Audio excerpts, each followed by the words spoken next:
You're listening to a podcast by Last Minute Crack with your host, me, Christina Hamilton. Last Minute Crack is your one-stop shop for all things arts and culture in Dublin City. For more information, check out our website at lastminutecrack.com or visit us on Instagram at lastminutecrack. A special thank you to Thibaut Kemere for his help with the sound and for the music on this intro. Another thank you goes out to Zoe Spillane for her help managing the page. And now for your episode. Okay, everybody, our next guest, Vanessa! Let's go! Hey, what's up? Get comfy. Honestly, take a minute. Lounge. I might kick off my shoes. Lounge. Jeez, you really can't see anybody from here. It's nice, isn't it? It's kind of scary, but it's nice. I'm not scared. I ain't scared of no ghosts. Oh, okay. Sorry. Come out, fighting words, fighting talk. Can I just start off with, you're amazing. That was so good. You thought it was good? I genuinely didn't want to come up. I was like, I'm so interested in what you're talking about. You didn't look at your notes, not that I saw. I was doing a little peek. Okay, I was having a little peek. If you look at your notes now, that means you hate me. Cool. Okay. All right, but no, fine. you're actually so good. Yeah. Thank you. Thank I you. hate, That's I what I hate needed. that I'm here. I needed this. I want to be there. No, I'm really excited. Can I go? No, you're stuck here now. Everybody, this is Vanessa, or you might know them as, hey, it's me, Nesser, from Nesser Pod. We're going to get into all the lovely, lovely things. But I want to say, and I'm going to call you out a tiny little bit. Vanessa came on Instagram the last day, and she was like, I hate when people don't I didn't research. use the word hate. I'm going to put my spin on it. Okay.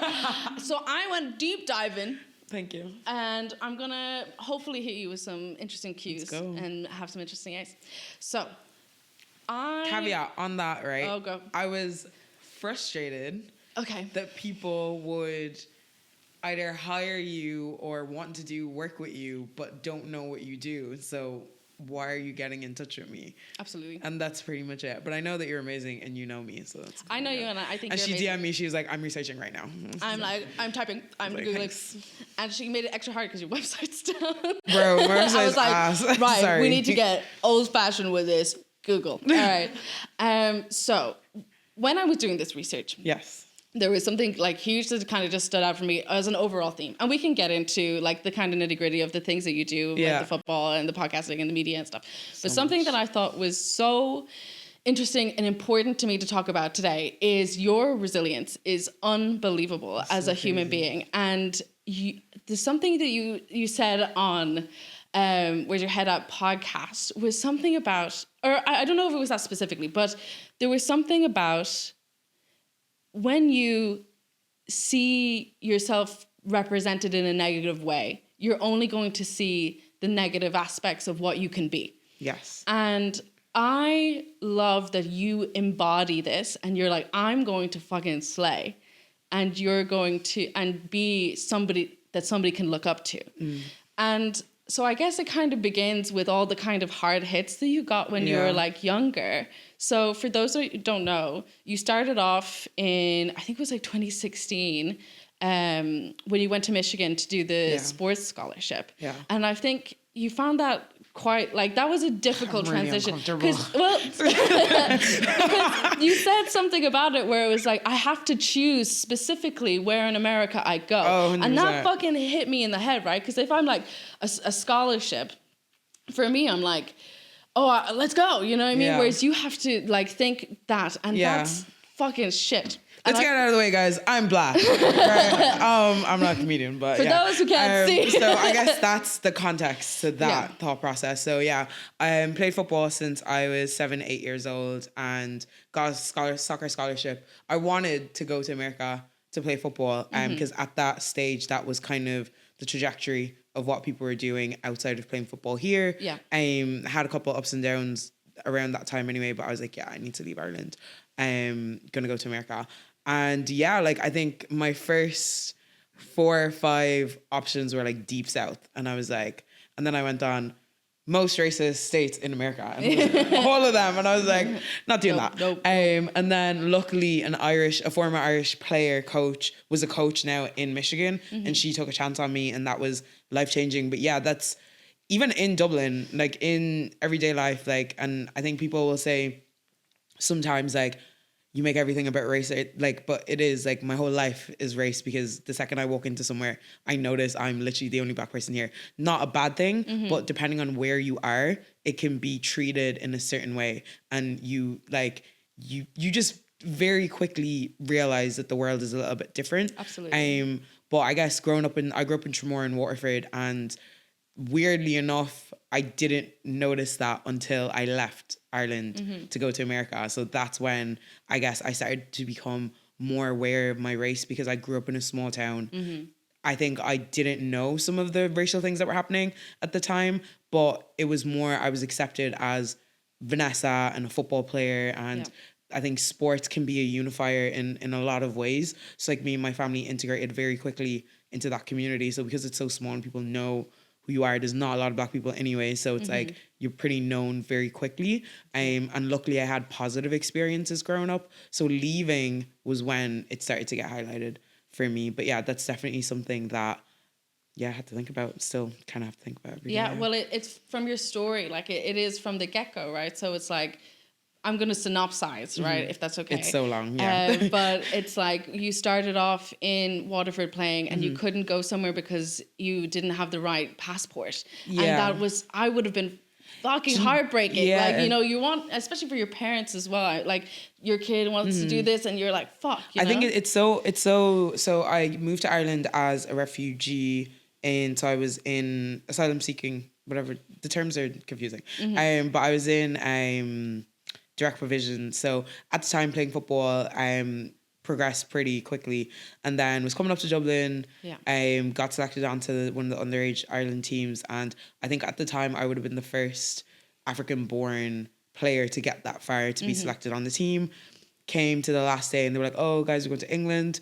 Remember, make sure that all your passports are okay." And I was like, "Yeah, my passport's fine, but I just know enough to know that I need a visa to go to England." They're like, "Why do you need a visa?" And I'm like, "Because I have a Nigerian passport." And I'm like, "Oh, well, you can play for Ireland." And then that was, well, obviously not like that. Yeah, but still, it feels like that though. Yeah, like I guess it was really heartbreaking. And I guess for me, I guess race relations is not always racism. And I think that's something that's really important to highlight as well.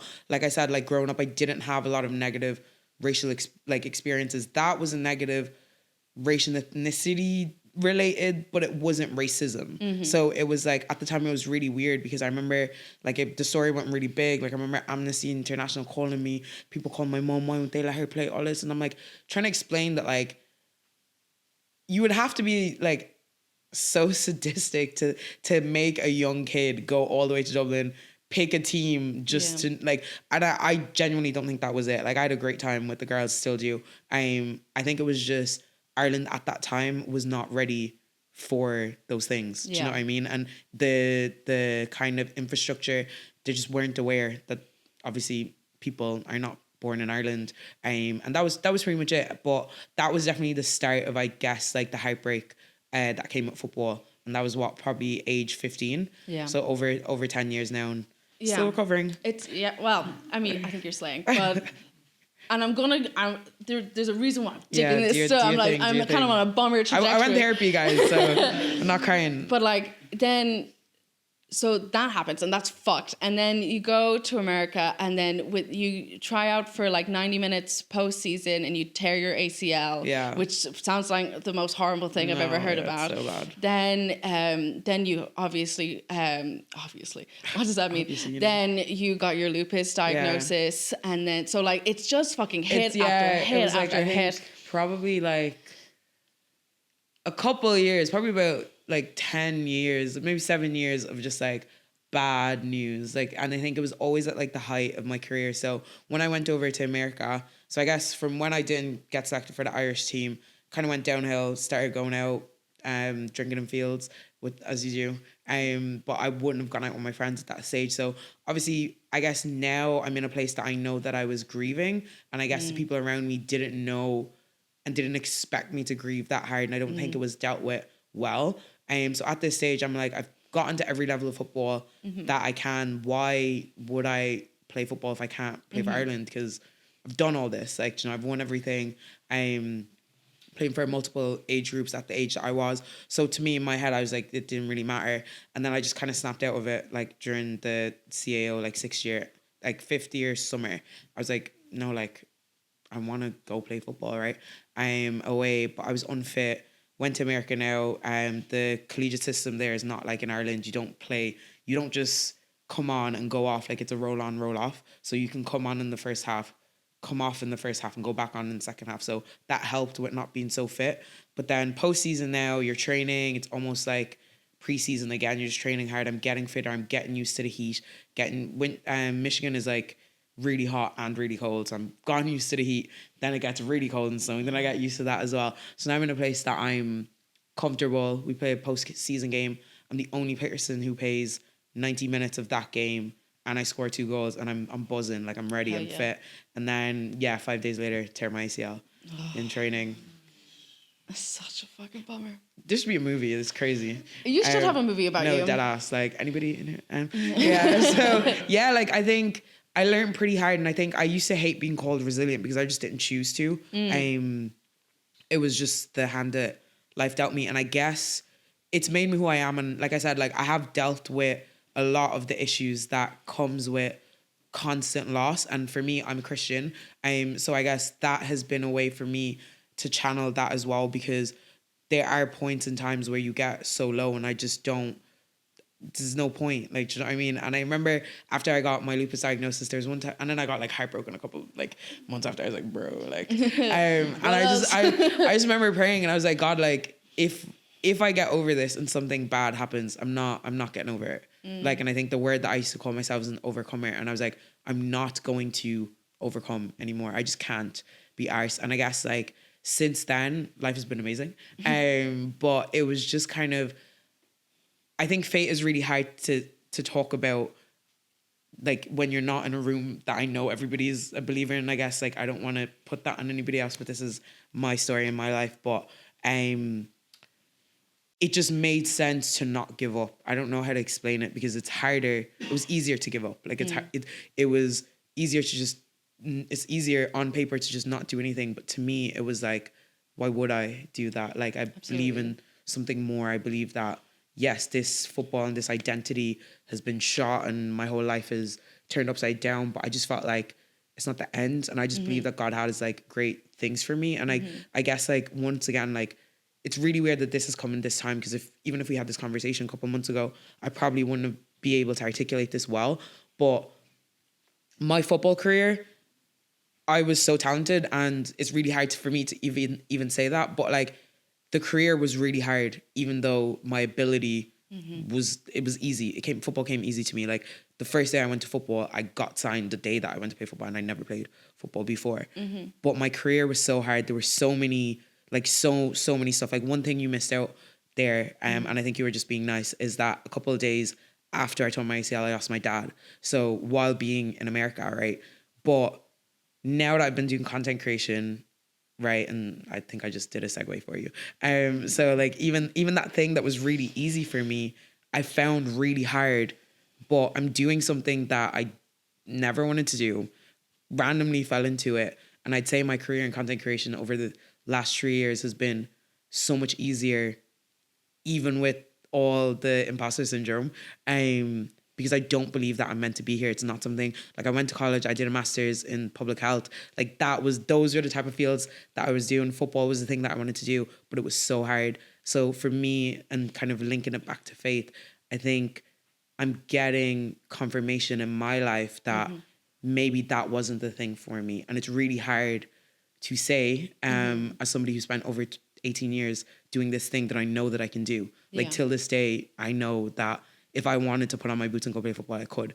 But I think it's that obedience, I would say. I never thought I'd be talking about my faith today. It was just so crazy. That's okay. It's that obedience to listen, because I tried to go back to football, but I kept getting flare-ups. So it's like, it's not the ability. And sometimes, you know, people say the thing that you want to do isn't always the thing that you should do, right? And I'm finding and learning a lot more about my identity now than I ever did playing football. Like, I love football, but I was the worst person ever. Like, the sport was like, I'm a 7-year-old kid who's picked up this thing randomly and I'm amazing at it. Like, I'm the biggest dickhead ever. Like, do you know what I mean? Like, if I'd have made that Irish team, I would be the worst person ever. Genuinely, like, no, genuinely, like, sometimes I want to be that person. But like, it's just like, the pride that I had with that, I had no care for the people around me. I was still such an individualist now, but a lot of what I do now is with community. I did not care about anybody else. And I mean, depending on where you stand in the world and morally, you might say that that's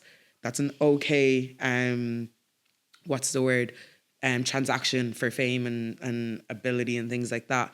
But for me, I think growing up and being where I am right now, I don't think I would have been happy with that person, even though I wanted those achievements. So yeah, I don't even know what you asked me at this stage. Yeah, no, there's so much going on. Yeah, but I think the first thing that I want to say, and like I'm definitely like on my little spiritual journey. I couldn't put really a label on where I'm at really, but I know that I believe in a higher power for sure, and I know what it's like. I know it's very different situations, but I know what it's like to feel like you're at your lowest and want to just like crawl up and have the world like just swallow you up. And to be able to offer that up and just be like, I'm putting this in your hands. Do you know what I mean? That's Jesus, take the wheel. yeah, absolutely. It's an incredibly brave thing to do and an incredibly difficult thing to do because you can just sit there and wallow in it and that's really easy. And then not only that, but like to try and just embrace the new path and the way you've done that, I think that needs like specific like recognition because that is incredibly hard to see this shiny, beautiful career that you've worked hard for and to have that kind of taken away from you through different means. To look away, to turn away and go the other way is an incredibly difficult thing to do. And it shows, sorry, I'm going on a thing, but it shows a huge strength of character in yourself. Just noting that. So I don't know where I'm going from this, but anyways, so I'm going to pivot to content creation. Yeah. So when did that start? Because you just do it all the time. If you go to Vanessa's Instagram, she's like, I did a vlog, I did another vlog. It's up. And then I did a vlog, and then did a vlog about not doing a vlog. Yeah. Like, it's crazy. Does anyone want to vlog for me? No, literally, I'm tired. No, genuinely, let me know. Content creation is a thing that obviously I'm a talker. Like, I've talked when I was younger, but I didn't think I'd do anything with it. When I moved back to Ireland, and I guess America is just, everybody's labels there. Like, you can probably understand, like, compared to Ireland, like, it's like you're something. Like, everybody's telling you their ethnicity, or they're telling you the thing that, or they're an athlete, or everybody's identity is worn on their sleeves all over them, right? And I think for me, when I'm going and I'm like, oh, I'm from Ireland, and they're like, Ireland? There's black people there? Yeah. And I'm like, what do you mean by that? Like, you know, and it's like, to me, I started to question, it just was opening my eyes to outside of Tramore, the world, right? Outside of Ireland, the world, right? And it was something that I was come to understand. And I guess that was a question I started asking myself. And I'm like, am I Irish? Am I black? Like, people are trying to put labels on me. And I'm like, I've always just been Nesser, Vanessa, whatever. So now I'm starting to understand identity, growing up as a teenager in America and stuff like this. So moving back to Ireland now, I'm more aware of race than I was before. So I come back to Ireland, I'm living in Waterford, and I'm seeing the likes of Jafaris on TV, I'm seeing the likes of JLOL, like, these are black artists, Denise Chila, and I'm like, and then I know some of my friends that have ran for Ireland, that have played football for Ireland, MMA for Ireland, and they're all black, and I know for a fact that, like, their story's not been told, and I'm like, I want to tell their story, right? Absolutely. And I heard somebody in the UK, they were like, oh, for Black History Month, I'm going to see if I can live off black-owned brands, black-owned, like, transport, stuff like this, just to promote that awareness. Obviously, they couldn't do that. So I'm like, oh, does Ireland have a Black History Month? Did my research, it did. But at the time, 2019, there wasn't really much going on. Nobody really cared about race stuff back then. So then I was like, okay, I'm going to do a podcast, show series called Being Black and Irish. I interviewed my friends, and through that I realized that a lot of people's stories aren't being told, a lot of narratives aren't being heard. A lot of people live in their own bubble, both black and white, and in the way that they live, and you don't, and I guess it's the world, you live around things that are most familiar to you. Growing up in Tramore, I didn't realize that as much because I was in a very diverse neighborhood, surprisingly, actually, for Waterford. But Yeah. And then it ended up like I was around a lot of white people more than I was around black people. So then when I'm having these conversations, it's almost making me question like what type of childhood did I have that is I'm different to all these other black people. And then obviously the death of George Floyd happens a couple of months later, and I want nothing to do with race because I'm so overwhelmed. And even with football, like if you search, I'm sure in your Google search, Vanessa Ogbonna just comes racism, like just flipping all news articles in Ireland asking me the same question. And like initially I thought I was doing my race, my people a service, but I realized that I'm not. Like these are people are being lazy, and like my story changes nothing, right? Yeah. And even me telling my story, I've had very little encounters with negative racial encounters. So I'm almost starting to feel like an imposter among black people now, because like the page Black and Irish comes up and everybody's telling about their stories, and I'm like finding people who live down the road from me that've had a completely different experience to me, and I'm like, God, what is it about me that I haven't had this negative experience? Like I love where I'm from. I love, like, I sing the praises all the time. I let Dublin people know I'm not from here. Like, do you know what I mean? So it's like, what is it about me that other, like, do you know what I mean? So I'm like in this weird place. I'm not feeling black enough, stuff like that. So I want nothing to do with race. And I guess that was the best thing that could ever happen to me, because as much as I love being black and I love everything and I want to stand up for my community, I'm not really driven by that. I love everybody, like I love people. So, and I feel like I want to highlight people who are doing well regardless, right? And obviously I will always sway and give a platform to people who have less of a platform. And I think that's where it kind of took off. So from doing that, being Black and Irish, and doing more content with other people, and then getting into festivals, I'm doing content there. I love music, channeling into music. And I just found very quickly that regardless of who you are, a lot of people don't get recognition. And I think that's the bare minimum that people want when they do a craft. Absolutely. I mean, that's the whole point of like Last Minute Crack and everything was seeing people in general and just being like, what, like, you're amazing. You're doing incredible. And it's like, people are like, wow, you really want to talk to me? Like you, and I'm like, yeah, you're cool. Right. And it's, the more I started doing it, the more it just opened up Dublin for me, opened up Ireland, I guess.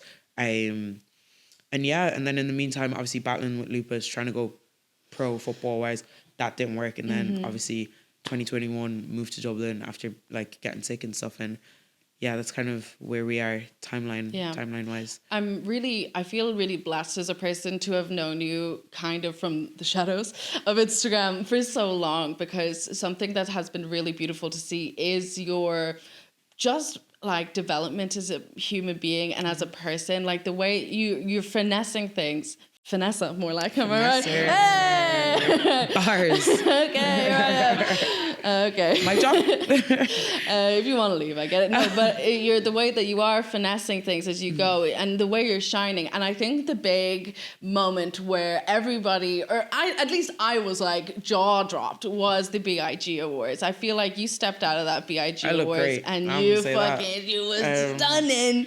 She was stunning. I realized that I'm not ugly. I'm just broken lazy. Like, you know what I mean?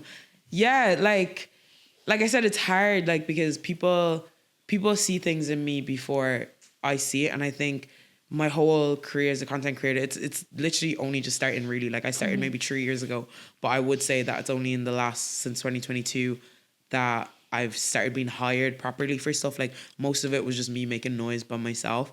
And I don't know what it is. I don't know what it is that people see in me. I know I can talk and stuff, like, but sometimes people would just come to me and they were like, I have this thing and I want you to do it. And I'm like, that's crazy. Whoa. And I think Instagram for me is just, I'm an oversharer. I love social media. I'm an addict. So, hey, my name is Vanessa. So it's just really nice to be able to just share.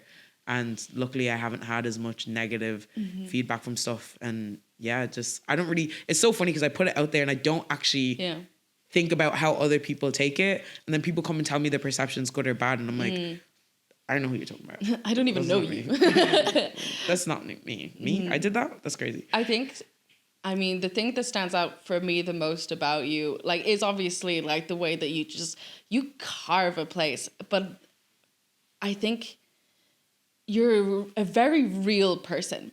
And I think your honesty and your vulnerability, and you're just going to fucking say it as it is. Like, everything that I've read about you has just been straight to the point, no fluff, no, you know, whatever you need to say, you just say it. And I think that's something in a world of like social media and stuff, and like the way that everything is kind of manufactured for an algorithm and for an audience or something, trying to find somebody who's just going to tell it like straight up to your face, what's up, is it's kind of a rare thing.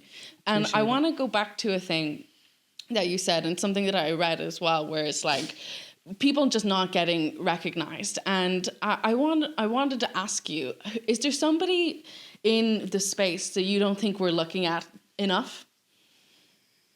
I don't think there's one person. I'll be so real. There's not one person that's coming to mind, because, and I had this conversation today, like talent's not enough in Ireland. I think you said, Michael, right? Yeah, you said an amazing thing. Like, industry in Ireland is a big thing, right? A lot of my friends, we call the scene, right? And people get mad when we talk about the scene, but it is a scene. It's a bunch of random stuff that's happening, and people are doing really good stuff somewhere and people are not doing great in other places. And I don't know, I can't get to the bottom of it yet, but there's something about Ireland where we love the status quo way too much, and we don't work hard enough to build separately and together, right? It's like, you're doing your thing and I'm going to do my thing. Yeah.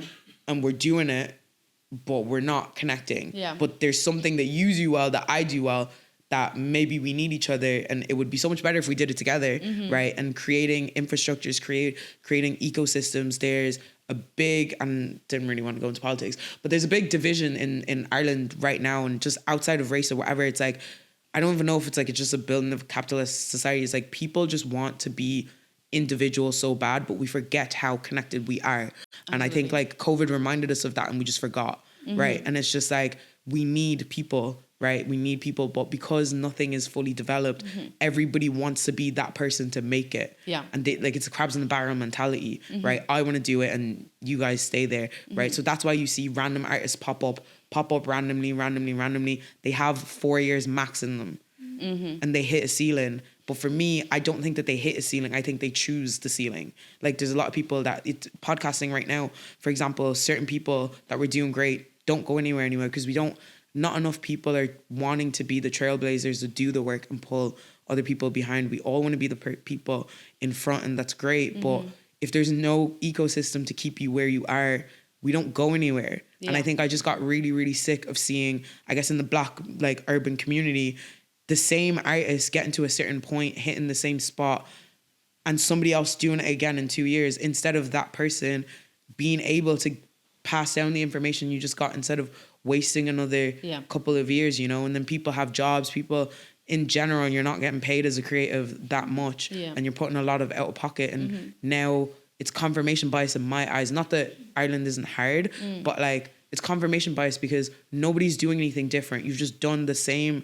exact thing and stopped in the same place that the other person has stopped, and nobody wants to problem solve at this point, you know. And I know brands are hard, and I know labels and all these things are hard, but it's like, I just don't see enough people trying to do things differently. And I guess I just got sick of a lot of people leaving Ireland, and I don't want to be 40 years old or whatever, be like, oh, there's nothing to do in Ireland, whatever. Like, we have to be the ones that create it. Like, do you know what I mean? There's nothing if nobody's gonna do anything, we're all just gonna be here and it's gonna suck. Yeah. You know? And like, we're not all gonna leave. Like, you know, like, it's everybody thinks that they can, and it's like, there's a whole world, like, the world sucks. Like, Ireland, like Ireland sucks, but like, other places are worse. Like, do you know what I mean? So it's like, for me, I guess I just have that passion for people to kind of come together, because I think I've met so many amazing people on this journey, and I just think it would be such a disservice to ourselves and other generations if we just do nothing, you know. And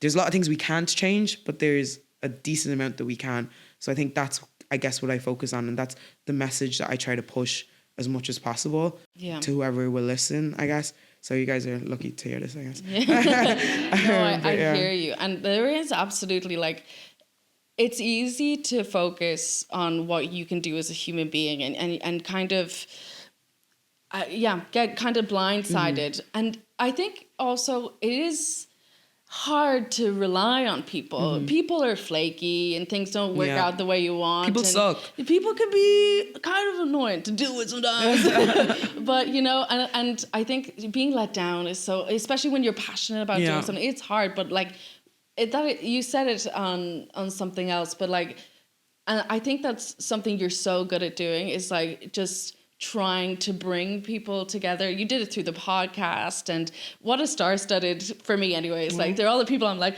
oh, that's so cool. Do you know what I mean? I was like, Tara Kumar, love her. I know, she's amazing. She's so cool. I'm so sad that I can't do it right now, but that's another conversation. Anyways, but you know, but like through that, I think that's something that I'm trying to do, right? I'm trying to amplify as many people to somewhere as we can, and I have an amazing team and an amazing audience. But like also, I was surprised when like yourself or like with Michael and like a lot of guests come on. I'm surprised, right? Because I'm like, it's little old me, you know? But I love getting to know people. I love figuring things out, and like just... Worst case scenario, we're having a good chat. Like, that's but it. like That's literally it. You get to see people shine. Yeah. And when you see people shine, like there are people in Dublin, people in Ireland right now that are fucking unreal. They're world-class talents. With and limited resources. Absolutely. Like, and I think you said it absolutely the way it is. It's like, if you're going to play it by your own, you're going nowhere. Yeah. But if we can try and get together as a community, maybe we can get somewhere. And I think that somewhere would be unreal. Like, and I think I was saying this to Subi earlier as well. It's like, there can be sometimes like this kind of energy of like, oh, if you get something that I didn't get, then I, you know, like this kind of Mayfainerism, I call it, where you're like, it's that individual thing, and like, oh, you say Mayfain. Yeah. But like, that we can do this together. There's space for everyone, and your win is my win, and you know that kind of. I think the reality is that my win is my win, right? And that's not even trying to be smart, but it's how much do you believe in your talent that you know that my win doesn't knock you off. True. Right? It's because people think that if I win, I've taken it all and you can't have any more, right? You know, and I don't believe in that. And I think the one thing that I have is perspective. And I think being a footballer and having the limelight has made me able to be comfortable where I am right now, because a lot of people are getting older and this is the first time that they've gotten recognition. This is the first time they've been in fame. This is the first time whatever. So I understand, I guess, from my life that it comes and goes very quickly, right? And if I hadn't had that experience, I probably would be like everybody else. And I probably would want it more. And I probably would, you know, be fighting with everybody. And I think because I've had that perspective, that's why I shared the messages that I do, because like, I don't blame people for how they see things, because we live in a society that's preaching to us that there's limited wins. And I don't believe that. Like, obviously it's like in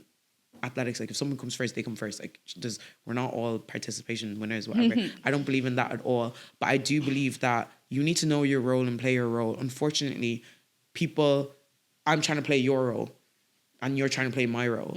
But if you do your thing and I do my thing, we're going to come together, right? And I don't know how to fix it fully. I don't know, can't change Ireland, I can't change whatever, but I do think that people need to be empowered. And I'm like, outside of content, I work in an NGO, right? And the one thing that they're saying the world is in right now is like this buzzword polycrisis.